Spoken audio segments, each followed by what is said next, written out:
नमस्कार, मैं प्रदीप निराला और आप देख रहे हैं तहलका हरियाणा। आप उन सभी लोगों को मैं एक बधाई देना चाहता हूं जो अभी अभी नगर निगम गुड़गांव ने जिन गांवों को और जिन क्षेत्रों को अपने अधीन किया है। तो इसमें जो भी गांव है, जैसे चाहे बजगेड़ा हो, मोहम्मदपुर, दौलताबाद, उलावास, पलड़ा, नया गांव और खेड़की माजरा, नगरी उमरपुर, धूमसपुर, नया गांव, मेदावास, भोंडसी, बैरमपुर आदि जिन गांवों को, जिन एरियाओं को नगर निगम ने अपने अंदर लिया है, उन सभी वहां पे रहने वाले लोगों को मैं शुभकामनाएं देता हूं और उम्मीद करता हूं कि आने वाला जो समय होगा उसमें आपके जो क्षेत्र में बहुत सारे विकास कार्य कराए जाएंगे। लेकिन इसके साथ साथ मैं आपको एक बहुत जरूरी अहम जानकारी ये भी देना चाहता हूँ कि जो लोग ये मानकर चल रहे हैं, जो लोग खुश हो रहे हैं कि हमारे जो एरिया को, हमारे जो भी क्षेत्र है उसको नगर निगम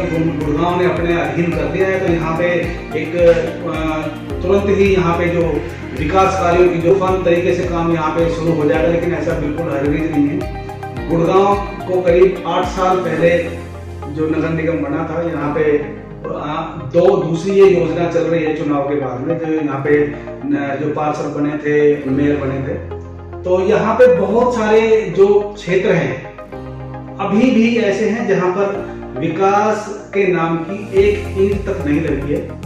कुछ भी काम वहाँ पे नहीं कराया गया नगर निगम की तरफ से। अब जो लोग यहाँ पे अभी ये मानकर चल रहे हैं कि अब हमारे जो क्षेत्र हैं उनको नगर निगम में ले लिया गया है, बहुत सारे विकास कार्य होंगे, तो मैं उनको क्लियर कर देना चाहता हूँ कि अभी भी बहुत सारा जो काम अभी इसमें रह सकता है। क्योंकि जैसे कि जो भोंडसी एरिया को जो लिया गया है, भोंडसी नया गांव को लिया गया है, तो इसके बिल्कुल नजदीक पड़ता है बादशाहपुर को भी नगर निगम में लिए 8 साल हो गए। 8 साल पहले नगर निगम में इसको ले लिया गया था और बादशाहपुर में बहुत सारे विकास कार्य कराए गए हैं, जैसे गुड़गांव में और जगह भी हुए हैं। तो लेकिन मैं एक नजदीक का एरिया को लेकर उदाहरण के तौर पर आपको बादशाहपुर की बात कर रहा हूँ। बादशाहपुर में भी बहुत सारी जगह ऐसी हैं जहां पर विकास के नाम का एक कंकड़ भी नहीं लगाया गया, इनकी तो छोड़ो। और वो किस लिए नहीं लगाया गया है, वो ये कहकर नहीं लगाया गया कि ये एरिया, ये क्षेत्र नगर निगम के विकास क्षेत्र में नहीं आता है।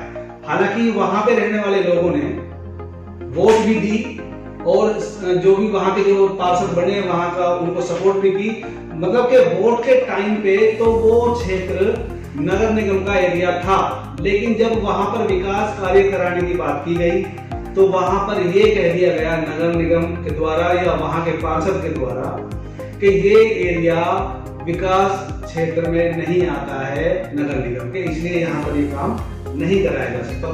तो इसी कड़ी को हम आगे बढ़ाते हुए आपको ये बताना चाहते हैं कि जैसे कि नया गांव, कादरपुर या और कादरपुर, नया गांव, भोंडसी, ऐसे ही बहुत सारे जो भी एरिया लिए गए, तो चारों तरफ एक बहुत बड़ी जो समस्या बीच में आने वाली वो ये है कि इन क्षेत्रों के आसपास बहुत सारी कॉलोनियां काटी गई हैं। अब उन कॉलोनियों में भी लगातार डीटीपी द्वारा, गुड़गांव प्रशासन द्वारा तोड़फोड़ कराई जाती है, क्या कहकर कि ये कॉलोनियां सारी अवैध हैं जहां पर ये प्लॉटिंग चल रही है। अब इस सारे एरिया को, जैसे नया गांव और भोंडसी को लिया गया है, बाबूपुर को लिया गया है, कादरपुर को लिया गया है, तो क्या इस एरिया के आसपास जितने भी कॉलोनियां कट रही हैं उन कॉलोनियों में भी नगर निगम की तरफ से विकास कार्य कराए जाएंगे। हालांकि इन एरियाओं में हजारों घर बन चुके हैं, जिनमें मतलब जो गिना जाए तो लाखों की संख्या में वोट इकट्ठी हो सकती हैं अगर जो पूरी कॉलोनियों के बारे में हम बात करें तो गुड़गांव की।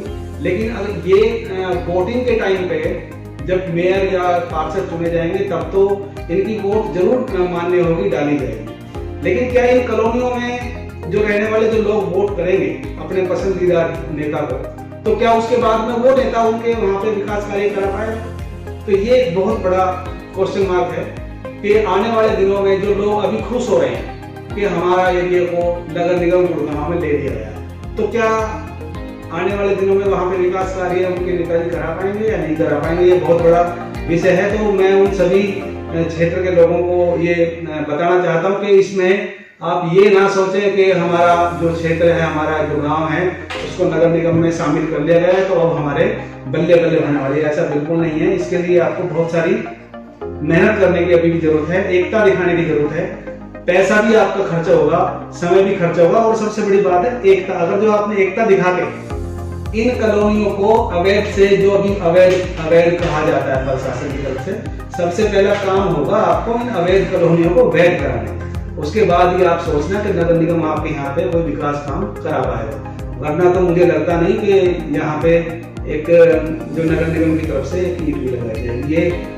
ये मतलब पूरा का पूरा आपको मैं बताना चाहता हूँ कि ऐसा कम चांसेस हैं कि इन कॉलोनियों में निगम की तरफ से विकास कार्य कराए जाएंगे। तो बहुत अच्छी बात है कि नगर निगम में इन क्षेत्रों को, इन एरिया को, गाँव को लिया गया है। तो यहाँ पे विकास कार्य होने की चाहिए। उनको सबको बहुत बहुत बधाई है यहाँ पे लोग रहते हैं। लेकिन क्वेश्चन मार्क सिर्फ यही है, क्या यहाँ पे नगर निगम की तरफ से विकास कार्य कराए जाएंगे या नहीं, या फिर इन क्षेत्रों को, इन एरियाओं को, इन गाँवों को या इन गाँव के आसपास की जो कॉलोनियाँ बसी हुई हैं उनको अवैध कहकर, इनकी वोट तो ले ली जाएगी लेकिन अवैध कहकर यहाँ पर विकास कार्य कराए जाएंगे या नहीं कराए जाएंगे, ये बहुत बड़ा सोच का विषय है।